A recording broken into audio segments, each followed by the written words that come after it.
Dzień dobry Państwu. Szanowni Państwo, jestem przedstawicielem głównego... Ladies and gentlemen, I represent the Chief Environmental Protection Institute and the Central Research Laboratory here in Krakow. And I'd like to address you with a couple of words related to a topic that are perhaps slightly different than the ones we've already discussed. Namely, well, I'm not going to talk about the impact of the electromagnetic field on human health, but I would be talking more about the right way to define the limits and to measure the electromagnetic field. We have enjoyed very successful cooperation with the Environmental Department of the Krakow local authorities. They have provided financial assistance for the laboratory measuring devices. They are also helping us with the cost of calibration of certain instruments. So this cooperation is very fruitful, and we can say it's very important that we have rightly calibrated devices and good instruments to define whether we exceed the limits in the electromagnetic field, and if so, what is the value in excess of the limits. As I said, I represent the Central Research Laboratory, which has a long-standing tradition. We've been around for like 20 years as an accredited research lab for electromagnetic radiation. We managed to collect a number of experience, and we keep on developing, looking at the new measurement options, but of course our tests have to be very coherent, and we have to comply with the applicable measuring methodology. We now have two documents that are binding for the accredited research lab. One is the methodology of monitoring for the electromagnetic radiation in the natural environment, and the other document is about control measurements. We heard from Professor Zmyślony about the reference methodology for the electromagnetic radiation and the monitoring thereof. And we are of the opinion that this methodology should keep pace with the changing times, but by now this has been the only methodology applicable for all the laboratories across the country, and all the tests, when performed in line with the methodology, can be compared, because of course we mustn't allow a situation where we have a number of different centers that make the measurements, and some centers would go along with the reference methodologies, while other centers would apply a different methodology, and in this way these results would never be comparable. So this is something we need to keep in mind. If we want to compare readings, measurements and results, we have to be absolutely sure about the methodology employed and about the possibility to compare those. So this is the scope of our accreditation for the Central Research Laboratory. Well, basically, this covers in full scope all the requirements for the measurements of the electromagnetic radiation. The Central Research Laboratory has been in the avant-garde of those studies and tests, because the moment the accreditation window appeared, we applied for the accreditation, and we've always complied with all the accreditation requirements. So this is just a couple of snapshots of various instruments that we use in our tests. As I heard, the local authorities, the municipality of Krakow, supported us financially in the purchase of important devices. That's an important element to this. This is the so-called tester device, testing device that allows us to check whether the probe is operating as it should, whether there are no excess deviation. This is a routine procedure that we have to apply before we take up any measurements. because, well, you can't see the radiation, you can't hear it either, and you can't smell it. Well, if it's high exposure and if you start feeling the burning sensation, then maybe you can smell it already or feel it already, but this would have to be frequency higher than 120, 130 watts per square meter, whereby we would start measuring from 0 to 0.1. So you would not feel it, you would not hear or feel it. But of course, the measuring device needs to be controlled and it needs to be checked because, well, we cannot ever know whether the reading is correct, whether it's true or false. That is why we need to make sure that it's properly verified beforehand. Now, on to our cooperation with the local authorities of Krakow, the Environmental Department of the City Council. We've enjoyed this cooperation and it's been growing for a number of years. The municipality now has its own exposure meter, and all the measurements taken within the border of the municipality of Krakow, before they are actually addressed to us, are first taken by the exposure meter, because we all realize that the base stations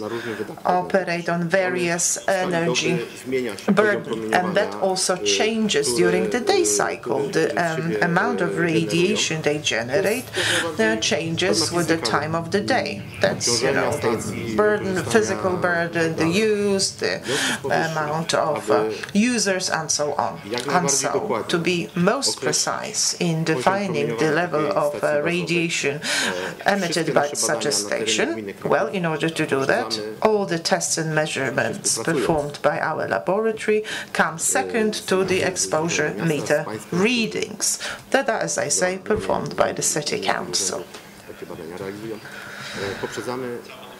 And this is a 24-hour monitoring that is performed by the device. This information is important for us because this tells us when we should perform our readings, what time of the day. So this is just a show flow what happens if there is a complaint received at the laboratory. Such a complaint is first received by the Voivodeship Environmental Protection Authority, the inspector, and then the Environmental Protection Inspector is then addressing our laboratory to perform the test. In the meantime, they are sourcing important information about the base station, and still in the meantime getting in touch with the City Hall, asking for a 24-hour monitoring of radiation emitted by the station. And the best way, of course, is to do it directly at the person that has written the complaint, because then we would know exactly what's going on at that person within the 24-hour time span.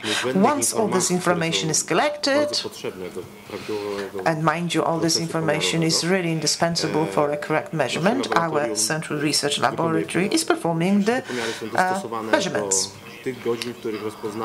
Of course, trying to fit in the hours which stemmed or which resulted from the results of highest intensity as checked by the exposure meter. Then we write a report, which is then submitted to the Environmental Protection Inspectorate, and the follow-up procedure is then triggered. For instance, the inspection is then initiated. So just to recap on how the cooperation has been growing since for the last couple of years. In 2019 we had 2 cases whereby we had to start with the measurements, and in 2019 we've already had 5 cases, and I'm sure there are more coming. So I'm sure we are ahead of more fruitful cooperation in the years to come. Now, this is just a part of such a report that we generate. This gives us a lot of important information, the highest average value observed. To jest taka informacja, której naszymi urządzeniami pomiarowymi nie This is the information that we would never be able to measure or read with our own measuring instruments, because we do not have the possibility of 24-hour round-the-clock monitoring, which is exactly where the exposure meter from the City Hall comes in, allowing us ongoing monitoring. You see, this is 9:30 in the evening. This is when the top activity of the station was recorded, and this is exactly when we come in with our measurements.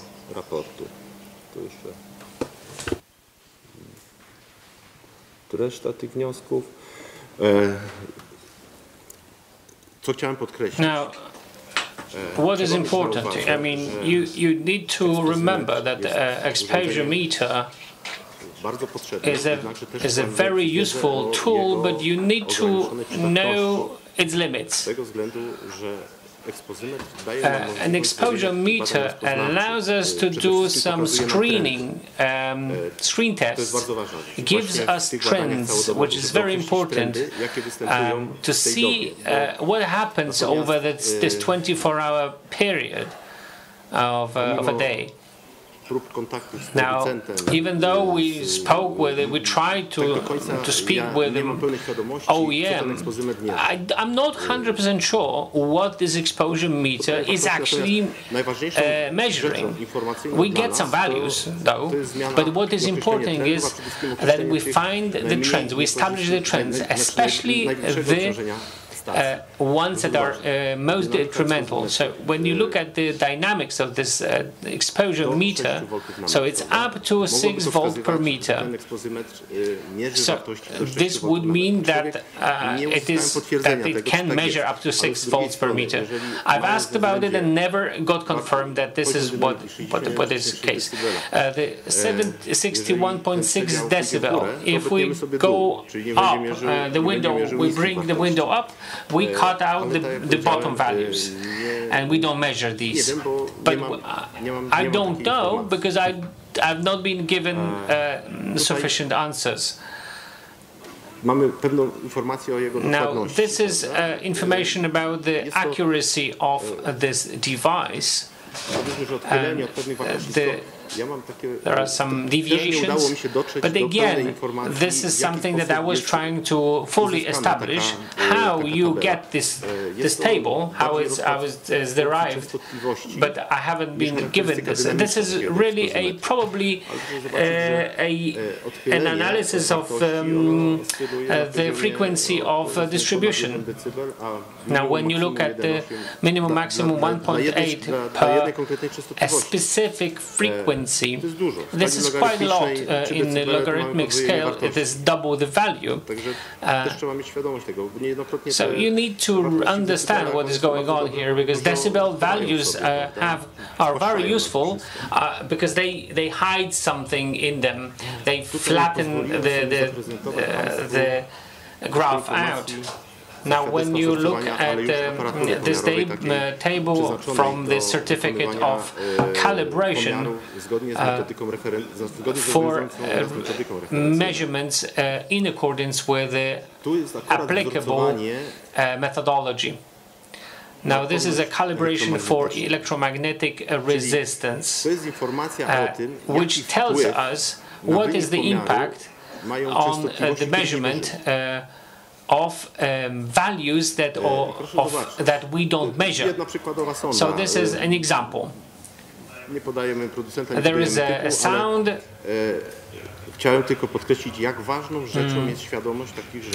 I'm just saying, how important it is to know what is going on. There is this sound or probe.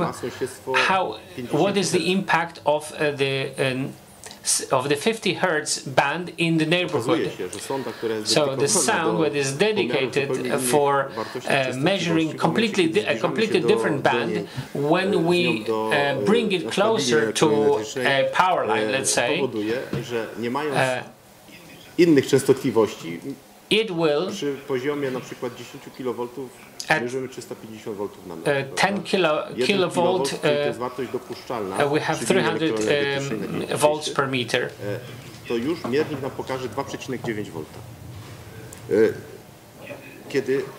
So we don't have any frequency there that we should be measuring. There is nothing, and still we get some readout. When we go below, when you look at the 50 megahertz field, 11 volt per meter, our meter reads 7. Even though we are not measuring this value, because the band, the frequency that we are measuring is polluted. This is polluted by a different band. Another important thing in measurements, in performing measurements, this is a dynamic characteristic again from the calibration certificate. This is again readouts from an accredited laboratory which has equipment sufficient for calibrating this particular device.